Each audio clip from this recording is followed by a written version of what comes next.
Let's return to This Week in America. Here's your host, Rick Bratton.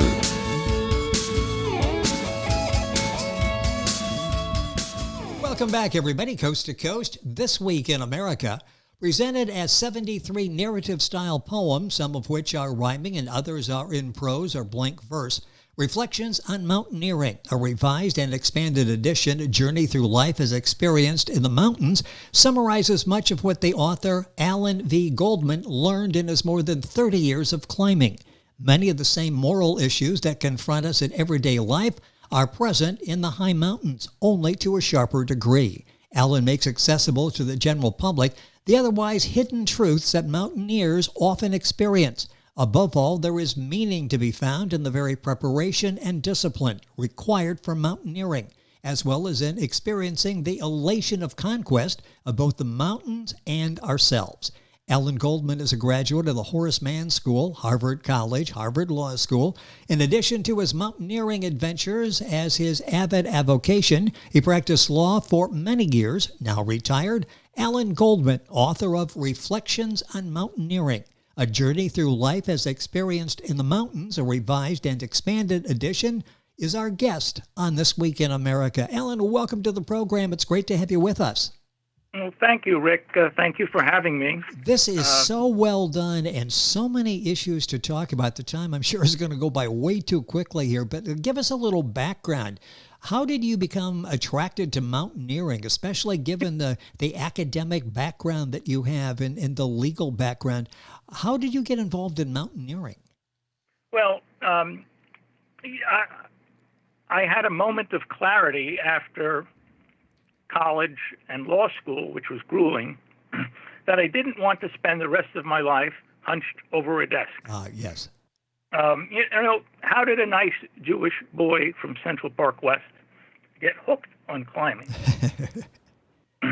I view myself as sort of a portal between that world and this world, the Eastern world. At school, I wasn't a jock. I didn't like organized sports. But I found that I was bursting with energy at the age of 25 in 1982, and I needed to express myself. I needed to find something other than just shepherdizing cases in the law library. Yes. I started off by hiking at the Appalachian Mountain Club. We went to the usual places in New York: Harriman State Park, Sterling Forest, Anthony's Nose.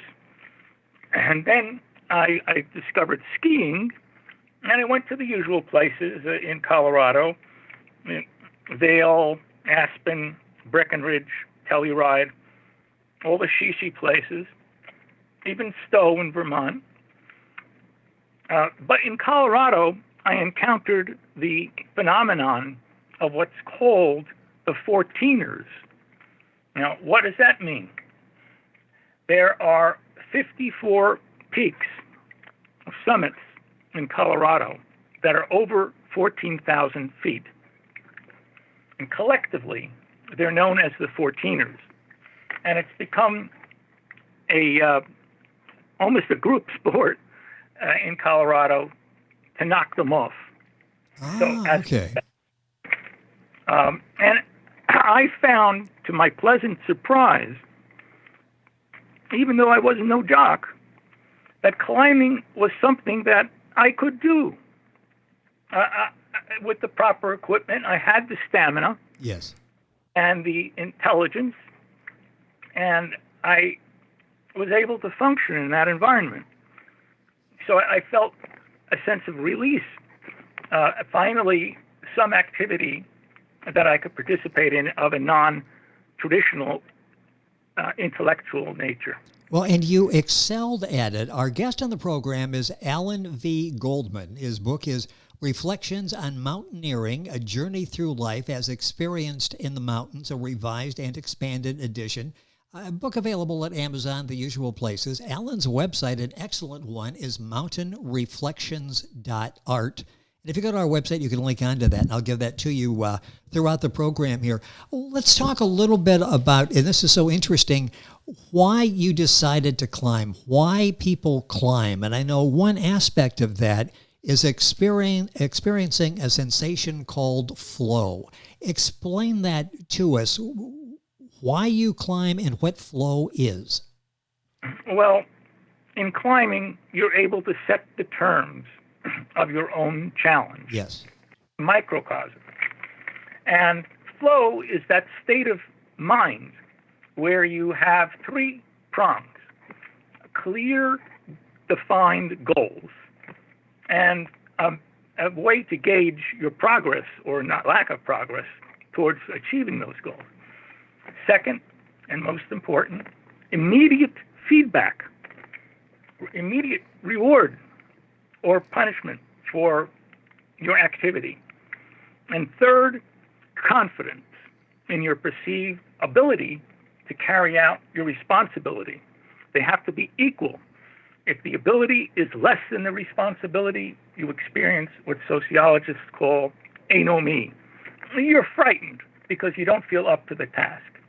Conversely, if your ability is greater than responsibility, you're bored. You're so-called alienation, along the lines of, Marx and so forth. Yes. The goal, the necessary condition for flow is the balance between ability and responsibility, or at least your perceived balance of it. Now, flow occurs when there's a total immersion, absorption of the person in his activity. I wrote in one of my poems that climbing is an active form of meditation because you're so hyper-focused on your goal. In colloquial terms, everybody knows that in sports, people refer to an athlete as being, quote, in the zone. In the zone, yes. When everything comes together, when everything falls into place. Flow can exist in many occupations. For instance, a doctor in an operating room who's issuing commands to his subordinates for different instruments, give me a retractor, give me a scalpel, give me this. He's in a state of flow because he's hyper-focused on his activity. He's getting immediate feedback, and he has confidence in what he is doing, and he has clear goals. Now, what does flow do for you?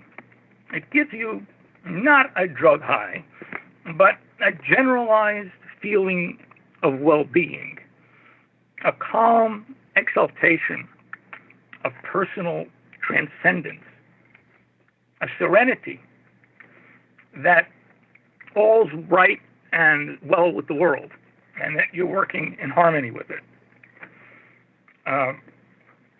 I have a poem that describes some aspects of flow. Yes, please read that. I think that would really help us understand and give us a sample of what you have, the poetry that you have in your book. And Alan's book is Reflections on Mountaineering, a Journey Through Life as Experienced in the Mountains. If you will, please give us that. This will give us a good idea of flow and mountaineering. Yes, well, page 16 of the book has a poem called The Power of Now. And page 17 has Our Way to the Top.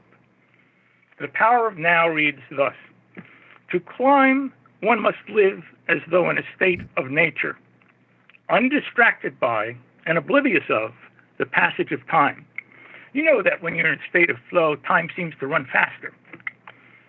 Each moment, each step occurs in the here and now, seared into reality by the intensity of the present. No sense contemplating the past or predicting the future. We climbers experience the entire range of emotion by focusing all of our perception into the present tense of being, transcendent in its splendor. Nothing else can possibly suffice than to endure and celebrate these intense periods of time. For now, we have stepped out of mere time on our own volition and passed into a type of suspended animation, where nothing else counts or occurs in our mind except the next step taken now out of the wake we leave behind us. That's the whole poem. It attempts to convey the concentration, the focus necessary to achieve flow. And the way that you present that is very visual. It's very understandable. I can actually see you as you're going through the mountaineering process. I want to ask about translating the feeling that you have, this love, this passion for mountaineering, in the presentation of 73 narrative-style poems. Talk about that, because that's a special talent unto itself, to take these feelings and to convert those, to translate those into poetry as well as you do. Where did this idea and talent come from? Well, it came from my background in education. I had a broad liberal arts education at Horace Mann and Harvard College, which enabled me to write these pretty poems. And I've combined it with a world where the people who climb in it, can't write a sentence. Yes, exactly. They try to do their memoirs, but I did this, I did that, I did this, I did that. They don't capture the poetic nature, the metaphysical nature of what they're doing. So I found myself almost uniquely qualified to merge the two parts of these worlds, the aesthetic Eastern Seaboard literary world with poetry. Although my poetry is not esoteric, it's readable. As you said, it's narrative in style. But to merge that, it's accessible to the average reader. To merge that with the truths, the inner truths, metaphysical truths, including flow, that I discovered in the mountains, and bring that back to the Eastern Seaboard community in classical, romantic style poetry. And you do that so well. You've really accomplished that in bringing this home. It's just, it's beautiful what you're able to do, and the presentation. The book is Reflections on Mountaineering. Alan Goldman is the author. The book's available at Amazon, the usual places, and book availability and much more at Alan's website, which is mountainreflections.art. You can go to our website, link on, and get all of that information. Time going by so quickly. There's so many interesting aspects of this, and the relationship between what you do in mountaineering and how we can transfer some of those processes and use them in real life. You talk about freedom of the hills. What exactly is the freedom of the hills? Well, traditionally, that's the title of the official or semi-official textbook in the field since 1960. The Freedom of the Hills is what it's called. There's a new edition every 5 years. They're up to like edition 9 or 10.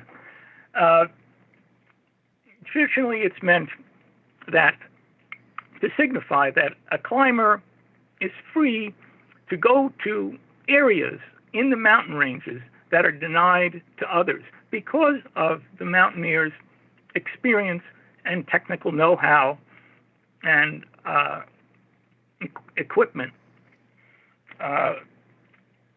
Beyond that, I contend that there's an internal psychological freedom experienced by mountaineers.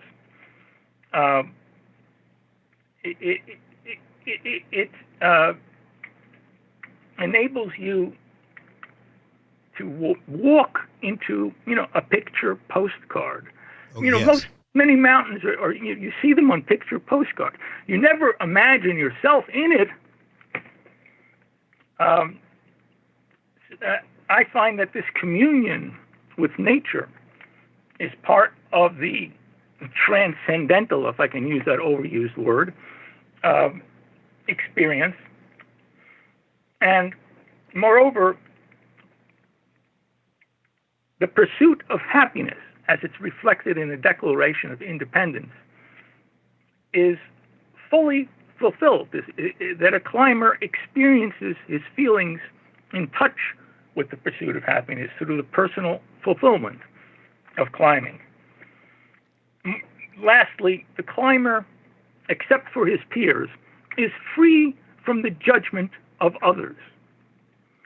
The outside world looks upon the climber as some kind of being from Mars, and in wonderment and awe, because they can't contemplate how you can possibly be doing the things you're doing. There's like an invisible curtain between the observer and the observed. And you're part of an in-group when you're climbing.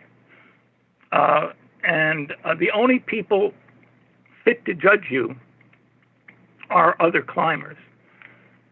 So it gives you a sense of liberation from society at large and belonging to a club. That is the freedom of the hills. You just, in that presentation, the way you do it, it just makes, I don't even like snow, and I'd like to climb a mountain someday. You have me, it's sort of that challenge there, and what this actually means, and what you go through in preparation and in the actual mountaineering to real life. We're running out of time, and I wonder, do you have another poem you'd like to share with us? I want to put you on the spot, but the poems are so well done. Is there anything else you would like to share with us? Yes, there's another aspect of why people like to climb in addition to flow and the freedom of the hills. It's to leave a part of themselves behind in the history of the mountain, to create meaning out of nothingness.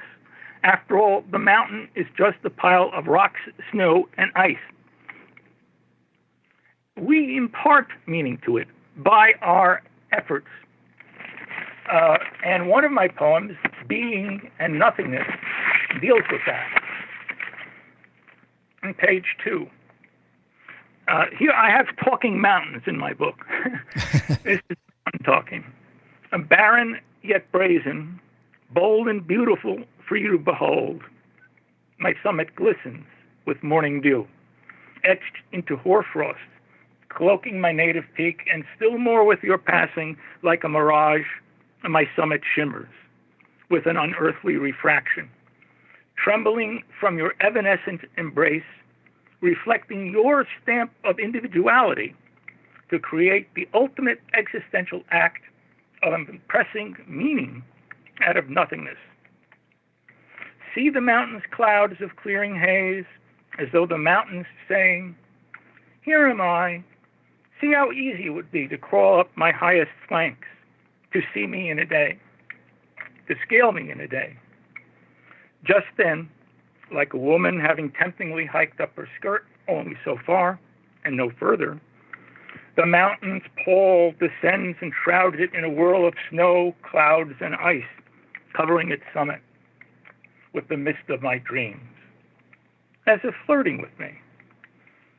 The vision of wonder is thus withdrawn in a moment of absence and gloom, shading my peak. Now the mountain talks. See here, the mountain might say, I was but the quintessence of nothingness, until you forced your will upon my blank form, and by your striving imparted meaningfulness to my abidingly neutral presence.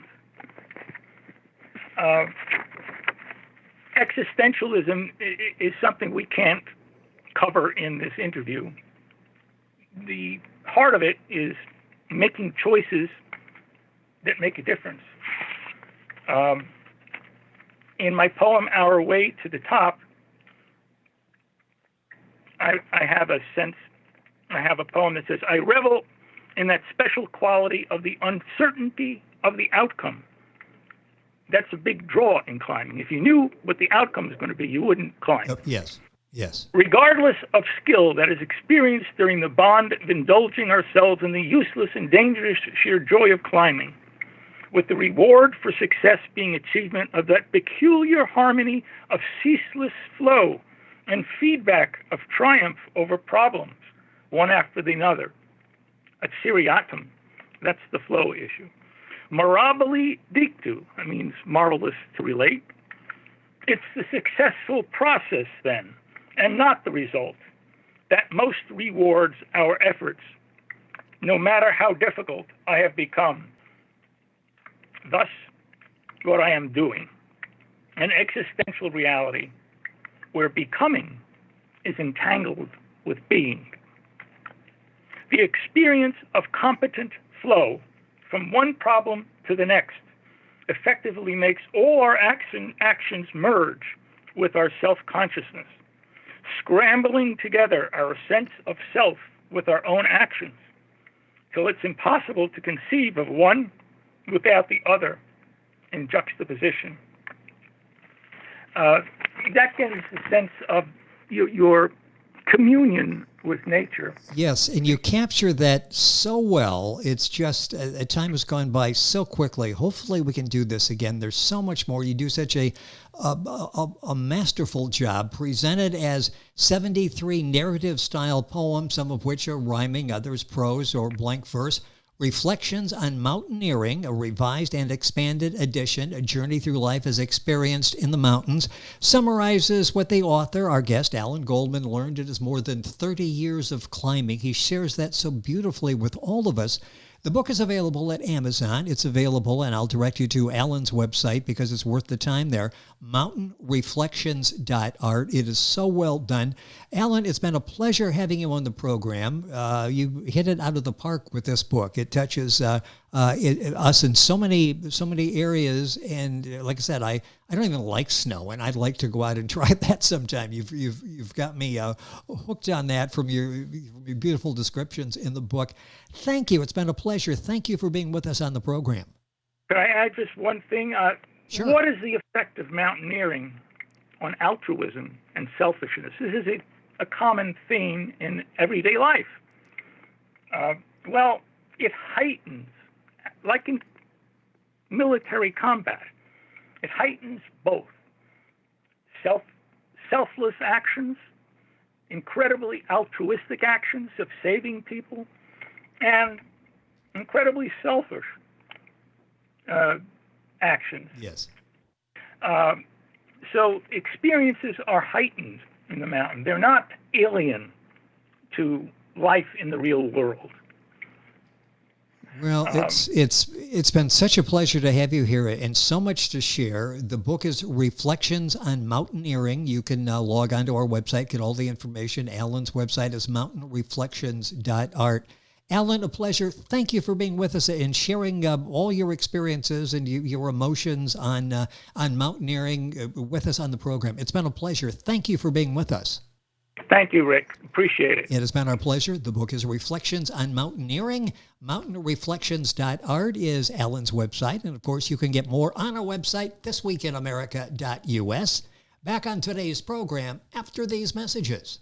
This Week in America is online. You can visit our website, thisweekinamerica.us. Scott Pinkerton, associate producer of This Week in America. Jay Anderson, segment producer. Ben Watson, webmaster. Otto Bechet, director of engineering and TV production. This Week in America produced and is a trademark of Blue Funk Broadcasting, LLC. For information on all of our guests and to listen to this week's show, our website again at thisweekinamerica.us. And I'm Sean Bratton, executive producer of This Week in America.